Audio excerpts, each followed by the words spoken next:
Hi everybody, I hope you are doing well. Today we will talk about how to fix or how to solve the problem of kicking you out on the application of Yazio. You will click on settings. Here in this first page on settings you will click. Then we go to apps, default apps, app settings. In this list you will scrolling down until you find here Yazio app and you will click as you see.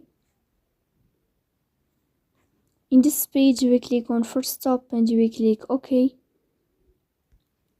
Then you will enter to the window of storage.